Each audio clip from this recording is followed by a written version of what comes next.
예, 지금 뭘 보러 왔냐면 이 동상의 머리, 이거가 뭐냐면 네로 황제의 동상이에요. 영국에서 발굴됐어요. 사이즈는 실물 사이즈. 근데 형태는 어떻게 얘기를 하냐면 영국에 있는 사람들이 어떻게 네로를 보겠어요. 이 촌동네 사람들이.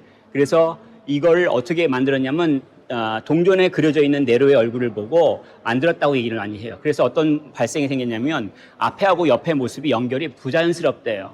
실제의 네로의 얼굴과. 저는 모르겠어요. 저는 뭐 그냥 그런가 보다 하는데 이것이 부자연스럽다고 하는 것들, 앞면과 옆면이 연결되는 부분이 그것을 이제 동전에 보고 네로를 만든 거라고 얘기를 해요.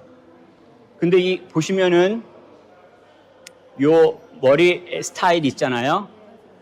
요게 이제 AD 50년 중반 이후에 황제들의 그 스타일. 짧은 앞머리, 그리고 5대5 가르마. 예.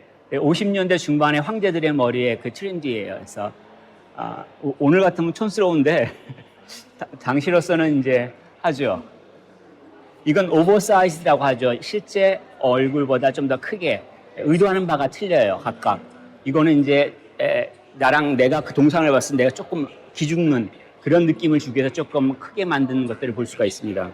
자, 그리고 이 네로 황제가 우리 기독교 역사하고 어떤 것에 있어서 가장 중요하냐면 이때 박해가 심하게 일어났어요. 그러니까 초대 기독교 교회 당시에 박해가 일어났는데 이것이 몇백 년간 계속된 게 아니라 간헐적으로 그리고 집중적으로 일어난 게 네로 황제하고 도미티안 황제 때 발생했죠. 도미티안 황제 때는 백년경에서 이제 사도 요한이 고난당한 경우. 근데 이 네로 황제 때는 이제 사도 바울이 죽고 베드로가 순교했다는 그 정도 시기에 해당해요. 그래서 이 네로 황제가 64년에 로마 화재가 일어났을 때 그 화재의 원인을 그리스도인들에게 돌리고 그리스도인들에게 이제 짐승 가죽을 씌운 다음에 조리돌림을 했죠. 그리고 이제 원형 경기장에서 먹이로 주기도 하고 또는 이제 십자가형을 하기도 하고 또는 길거리에 횃불로 쓰기도 했죠. 그런 형태들이 있어서 사실은 뭐 이 네로를 보면서 기분이 좋지 않다라고 생각할 수 있는데 이 사람이 네로 때문에 기독교에 도움이 된 게 있어요. 맞아요. 예. 글로 갈게요. 첫 번째가 뭐냐면은 지금 얘기한 것들이 뭐냐면 바울이 감옥에 갇히고 항소를 하죠. 내가 가이사에게 항소한다. 그때 가이사는 시저를 말하거든요. 당시 바울 당시의 시저가 누구였냐면 네로 황제예요.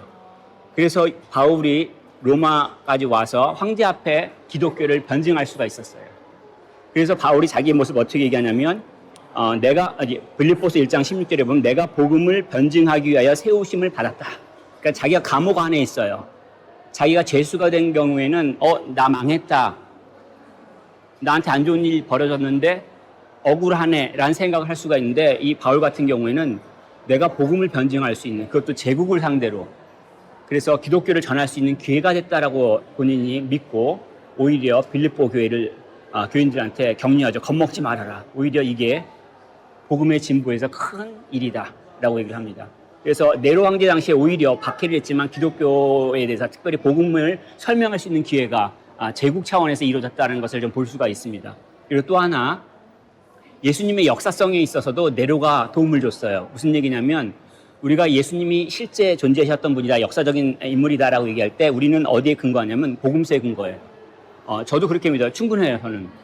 그리고 무엇보다도 당시 복음서가 쓰여졌을 때 초대교회에는 예수님을 실제 본 사람들이 아직까지 살아 있었어요. 따라서 예수님에 대해서 다른 말을 쓰면은 초대교회 성도들 가운데서 그건 아닌데 라고 말할 수 있어요. 그래서 우리가 쿰란 사원에서 발견된 사회문서 가운데서 이상한 복음서들이 왜 교회에서 성경으로 사용되지 않았냐면 증인들이 당시에 그것들을 보고 어떻게 하겠어요?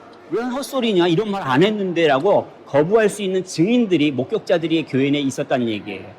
그렇기 때문에 그 예수님의 역사성을 복음서를 통해서 우리는 확인할 수가 있는데 또 교부들도 그렇고 그렇습니다. 근데 믿지 않는 사람들에게 있어서는 예수님이 실제 인물이라는 것들을 어떻게 어필할인가라고 했을 때 복음서를 제외한다면 교회 안에 증거를 제외한다면 교회 밖에도 증거가 있어요. 예를 들어서 가장 유명한 사람이 요세푸스. 이 사람은 유대인인데 제사장 가문 출신이에요.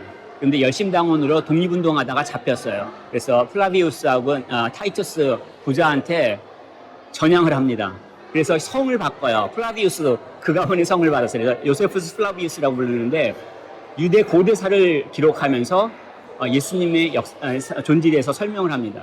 그래서 기독교인이 아닌 사람이 예수님의 실존성을 얘기했고 또 누가 있냐면 타키투스라고 하는 로마 역사가가 있어요. 그러니까 바울 당시에 태어난 사람인데 이 사람이 로마에 대해서 역사를 쓰는 가운데 어떤 걸 얘기하면 네로가 로마 화제를 그리스도인들에게 돌리고 있는데 이건 정당한 것이 아니다. 그들은 티베리스 황제 시절 본디오 빌라도 치하에서 죽었던 그리스도를 따르는 무리들이다. 그렇게 그냥 연대기라고 하는 아너스라는 책에다 썼어요. 그러니까 크리스찬도 아니고 유대인도 아니고 그럼에도 불구하고 예수님의 역사성을 증명하는 자료로서 남길 수 있도록 나쁜 짓을 했죠.